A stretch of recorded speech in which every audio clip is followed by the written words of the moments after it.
This is incredible. Right now I have Llama 3.1 8B running on my M2 MacBook Pro. It's scoring 72.8 on MBPP eval plus 0 shot. Shout out Big Zuck, king of AI.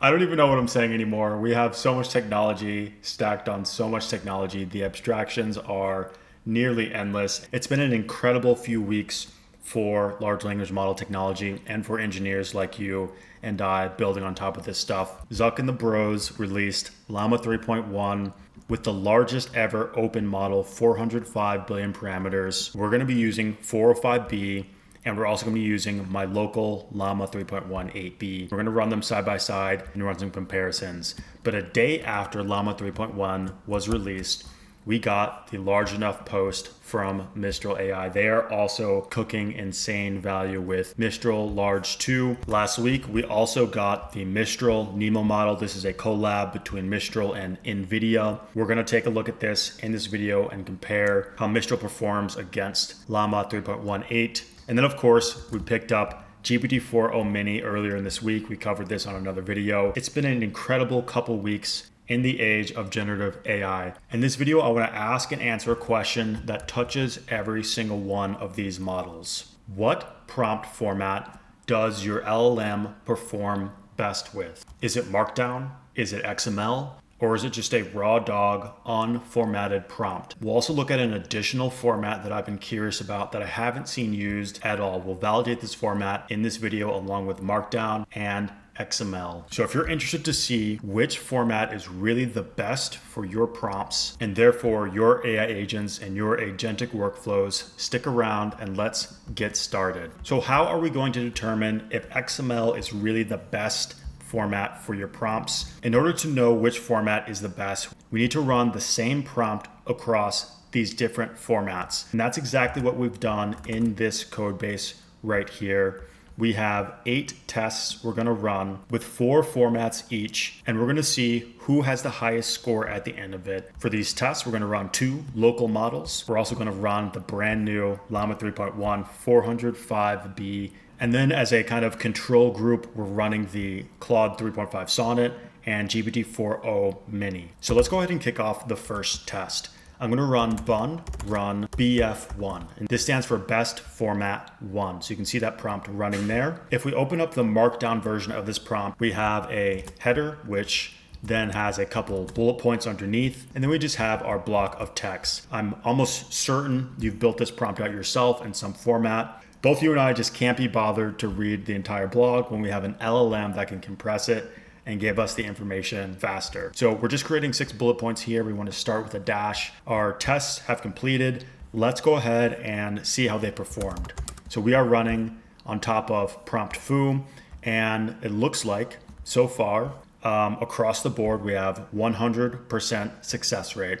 This is fantastic, but this is also a simple prompt, right? Let's go ahead and look at what this prompt looks like in every format that we're looking at here, right? So you can see we have the raw format at the top here, and the prompt is just kind of placed at the top, and then we paste all of our text. We have the markdown format where you can see we have a little bit more structure, and then we have this XML format, right? Now we're structuring the prompt in XML. The tags make it really, really clear where things start and end, and we're able to consistently reference different parts of the prompt within the prompt.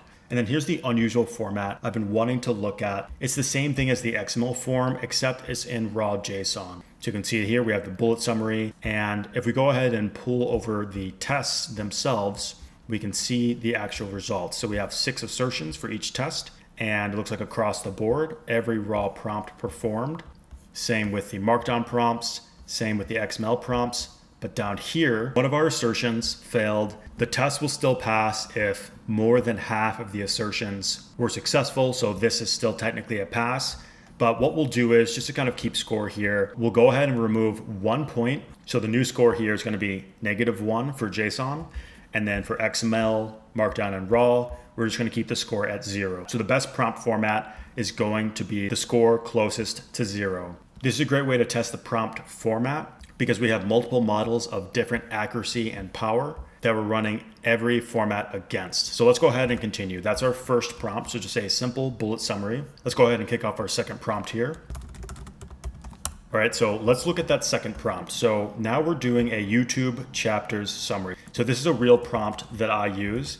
And essentially what we have here is, let's go ahead and use the markdown format. So the YouTube video chapter summary is, as you imagine, we're trying to get that chapter summary that you see in the description of YouTube videos that creates the chapters that you see on this video and other YouTube videos. And in order to do this properly, there's several instructions here.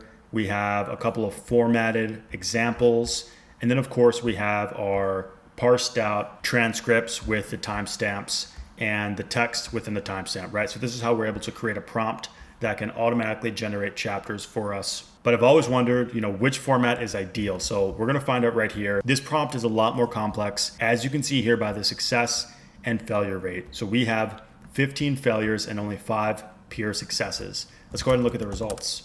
All right, so as you can expect, we have high performance out of Claude 3.5 Sonnet. GPT-4 Mini has 50% passing. And then we have just some pure no outputs. I'm running on Replicate, so I think there's just something wrong with the way text might be formatted or something, not giving us some responses here. We're not gonna count those scores. We have 3 tests failed here, 2 failed here. What we're really looking for here is left to right, which formats seem to be continuously giving us outputs. And already we can kind of see a hint of that, right? We have the raw format, right? We can take a look at this raw format. Putting down the generation rules, we have these kind of markdown like headers, but they're just, capitalized text. And as we go down the line here, we get to see something really, really interesting, right? It looks like markdown format isn't actually performing that well in this specific test case. But we do see the raw chapters performing well. We see the markdown format not performing so well. And then all of a sudden we have the XML format performing really, really well. If we go down to the JSON format, it looks like Sonnet is actually able to pull something through for this. It looks pretty bad as a format. I will say this is a harder problem, but this is also why I put this problem in. So I'll tally up the score on the screen and let's keep moving. Let's now run our third test. And our third test is a personal AI command selector. So we'll use the markdown format just because it's the easiest to read. So what we're doing here is given a prompt, and the idea is that this will come in via voice. And what we want is a list of commands that the prompt is asking for, right? So for instance, you can imagine you want your AI assistant to select some files for you, to edit a file, to open the browser. Based on the prompt we pass in, we want it to automatically select specific commands, and then we can take these commands and run arbitrary functions. This is effectively how tool calling works. So we're basically building our own personal AI assistant tool calling framework given a list of commands. So let's go ahead and see how this prompt performed. You can see this time we have 11 successes and 9 failures. Let's go ahead and see the results. So in this test, we are looking to get this specific list of commands. So the specific prompt that we use for our command selection prompt, we say select the index file, readme file, and select the utils directory. Read the diff and update the readme to describe the recent changes. So you can see here, that's going to activate one or more of these commands. You can see that parsed properly right here, but it's not all roses, right? If we look across the board, it looks like Llama 3.18b is having some trouble with this, and so does Mistral Nemo. This is to be expected. The local models are, as much as they're improving, they still cannot follow instructions properly. Let's look for left to right results, right? So it looks like overall, the raw prompt performed okay. As I scroll here, I'm going to tally up the scores. It looks like our markdown format performed fairly well. It looks like the XML format, once again, performed very well. We actually have 2 successes here in Mistral Nemo, and we have 1 success here. And then finally at the bottom here, we have the JSON format. We can dig into what the test assertions look like exactly. So you can see here, we're running a is JSON check. So this just makes sure that the output is JSON. And then we're running a couple JavaScript checkers. So we're parsing using json.parse. And then we're checking the length, we're checking the first command, second command, third command, so on and so forth, right? So this is the power of prompt testing. I've made videos on this in the past. I'll link one of those in the description. But being able to test your prompts and do things like compare formats, this is a really, really powerful way to know and gain confidence in your prompts as you're engineering your agentic workflows. So I'm gonna move through the rest of these faster so we can get a solid score here. Let's go ahead and kick off our component generation. So we're gonna run BF4, And our component generation prompt looks like this. So this is what this prompt looks like. This is a classic Nux 3 Vue 3 component generation. You can see here, we're asking it to build a radial control. This radial control is going to have a certain number of buttons. It's going to have a diameter. We have some rules for the prompt. And of course, we have an example Vue Nux component structure. Keep in mind, this can be React, this can be Svelte, this can be whatever you want it to be. At the end here, we have this piece of text that leads the LLM to the right response. So let's go ahead and look at the results here. Every single prompt format succeeded there. Let's go ahead and take a look at what that looks like. So all good across the board. I'm going to go ahead and tally up the scores. Looks like we have one fail on Llama 3.1 8B, and everything else was successful. This is an easier prompt for every single prompt format. Even our new experimental JSON format had really no problem completing this prompt. You know, at a high level, looking at all these results, you can kind of pick up on the fact that for simple to even medium difficulty prompts, your format doesn't matter. So let's go ahead and continue. Let's see if our next results kind of back that. So I'll run bun, run BF5. Let's look at the markdown prompt for code debugging. And it looks something like this. We have some setup here. We have, again, some bullet points on how things should be structured. And the output here needs to be a JSON structure. So imagine you're building your own AI code editor, or you're building a code checker. This is going to, given a block of code, return a list of problem code, an explanation for the issue, and then an action to resolve the issue. So let's go ahead and look at our tests. These are still running. You know, at the bottom here, we're going to specify the code that we want reviewed. So this is where you place a template variable instead, right? So if you're running this at scale inside of an application, you'd have something like broken code, and then you would paste in here based on your user input. And then at the bottom here, I'm using that leading technique where I kind of lead the LLM to respond in a certain fashion. Let's go ahead and look at the results here. So we have 3 failed, 17 successes. And let's see what this looks like. So across the board, just left to right, I'll tally up the scores here as I scroll down. Okay, so it looks pretty good overall. As you can see, we're starting to consistently see XML is pulling ahead, not just for Claude 3.5 Sonnet, right? Because you would expect that, right? They literally say that in their documentation that using XML tags to structure prompts will improve Claude's output, right? It helps them from mixing up instructions with examples or context. This is really, really important the bigger the prompt gets. And I think that's going to be a consistent theme that you see as you're working with your prompts. I definitely see that theme. The larger your prompt gets, the more complex your prompt is, the more prompting techniques you need. And a lot of those prompting techniques can be resolved by simply using a prompt format and being consistent with the way you're referencing in your prompts. So you can see here, it looks like our top performer, once again, is XML. I am surprised to see how well the raw format is working. Even on lower tier models, you can see Llama 3.5 8B is performing decently well. Same with Mistral Nemo. So you can see our code debugging prompt working pretty well. If we, want to dig into the issue, there are several issues here. We have a list here, but we're actually passing in a tuple. Potential divide by zero issues. We have index out of range. There are definitely problems with this code. Let's go ahead and pull the 3.1 405B response and just see what that looks like, right? So we can dial in here. This is one of the great parts about PromptFu. I definitely wouldn't say this is the most beautiful UI ever, but I think it's because there's just a lot of information to fit in here. But we can click in here and see the exact output. Let's go ahead and just copy this output, right? Doesn't handle the case when the list is empty, just like I mentioned. We should get a divide by, there's a divide by zero. And then we should, if we just search tuple, we'll get that issue here, right? So, another cool prompt and another way to test and validate the prompt format. So let's go ahead and continue. Let's look at update file config. So let's get this kicked off. The update config file looks like this. So we'll open up the Markdown. Again, Markdown is so incredibly readable. Effectively, all we're doing here is we're going to give this prompt a configuration file.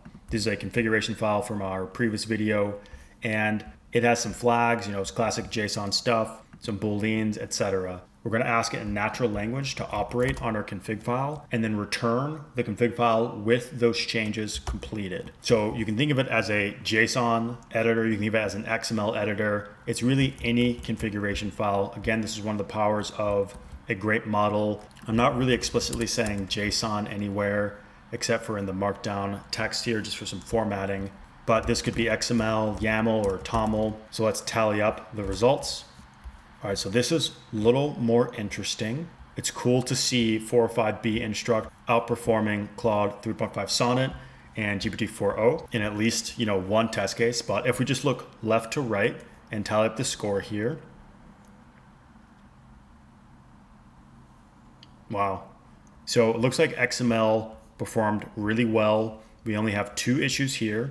And then we have Markdown with 4 total issues, and then the default format with just 3 assertion failures. So again, really, really great performance out of XML. Let's go ahead and continue and wrap up our final 2 prompts.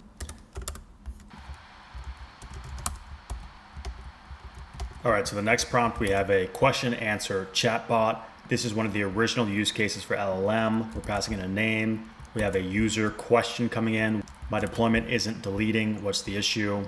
So the user is trying to delete a deployment of this service. And then we have a bunch of documentation. You can see in the bottom right, this is going to be a 10K token prompt, so on the higher side. All right, so for QA chatbot, we have to kill our local models. The 10K tokens running on my MacBook Pro is just not running. Local models are just not there yet. So I'm going to go ahead and get rid of that, and we can run this against these 3 remaining models. Let's go ahead and kick it off again. All right, so we have 6 successes. Let's check the results here. All right, so we're getting some weird results out of 405B Instruct. Getting some kind of weird stuff there, so I'm not going to count anything from 405B here. Looks like it was really, really close. We actually had XML fail on 1 test assertion. Super interesting. Let's go ahead and bring these back and run our final test, BF8. And this is script to key ideas. So the idea behind this prompt is really simple. You have a script or a piece of content that you're working with, a piece of media. Maybe it's for a blog, maybe it's for a YouTube video, maybe you're giving a presentation, maybe it's a draft, whatever it might be. You want to take it and you want to get the high-level takeaways. You want to get the key ideas, a couple title ideas, and then some quotes from the script. So we have an outline. We want this in markdown format, a couple instructions here, and then of course we have our script. So that's what's running here, and our local models should be able to run this. Okay, so 12 success, 8 failures. Let's go ahead and tally up our final results. So the local models just could not do this. There's too much context inside of every one of these prompts. It is interesting to see that at some level, the format doesn't matter if the model itself cannot perform well enough. But we can see here, all of our top end models performed every format perfectly. This is really cool to see. And we can dial into the prompt formats here just a little bit. Right, so here's the raw prompt format, just top to bottom, nice and simple. Dump the script at the bottom. Here's the markdown format. And you can see here, there's some structure. We make that look good. The markdown format definitely beats out every other model on readability. We then get into XML. XML is the right format for the models. I don't see the score right here, but just doing rough math, keeping track of everything here. XML performed the best. Then we had raw, markdown, and then in last place we had our experimental JSON format. But you can see the results up here on the screen. I don't actually know the real numbers here. I'm going to count them when I edit. I can almost guarantee you the XML format is the best format for your prompts when you want to maximize for prompt performance. So we're talking prompt accuracy and we're talking reproducibility. If you're running a model in a production environment where you have users, where you have revenue that is dependent on the success of your prompts, I highly, highly recommend you go with the XML format. If you're building prompts for readability and you can sacrifice a little bit of performance, I highly, highly recommend the markdown format. As I mentioned, it is just the most readable format, and we can just take a look, right? So this is that final prompt. It's so easy to read this, to see the structure with the header tags, to see bullets, to see lists, to see bullet lists, and then to also structure content and nest content, right? Versus our experimental format, JSON, it looks pretty good until you have to start making edits to the content, until you have to start nesting there's no real space in JSON for nesting other content formats. XML, on the other hand, gives you everything you need. And it actually is a very kind of clean and beautiful format in its own way. The readability of this format, I think, definitely goes down. But again, if you're building this at scale, you're productionizing this, you need the best performance, I highly recommend using XML prompts. All the power of XML really comes from having consistent references throughout your prompts. Whenever we say certain keywords, so for instance, we have script, when we say given a script, and then we have a tag that says script exactly, the LLM has zero confusion about where to find this information. It seems the other formats have that same type of power, but not as much as XML. Also, surprisingly, I thought the raw dog prompts would do worse, but of course, with our higher end, high performing models, Llama 3.1 405B, GPT-4o Mini, and Sonnet, it does seem like the prompt format doesn't matter so much. So in summary, we do have to agree here with Anthropic overall. If you want the best prompt format, use XML tags. If you want your prompts to be very readable, I recommend using Markdown. It's cool to see the research and the ingenuity that Anthropic puts forth get validated in some local tests with the top end models and some of the lower tier local models. I completely agree with their blog here. Using a prompt format, specifically using XML format, gives your LLM clarity, accuracy, flexibility, and parsability. If you haven't read this, definitely give this a read. I'll link this in the description. I'm going to continue using Markdown prompts because I love the readability of them. But when I productionize and ship things into code, I will be using XML tag format because, as we saw in this small test set, XML outperforms every other prompt format. If we were to increase the size of our tests and add additional insertions, I would expect that trend to continue. If you enjoyed this, you know exactly what to do. Thanks so much for watching, and I'll see you in the next one.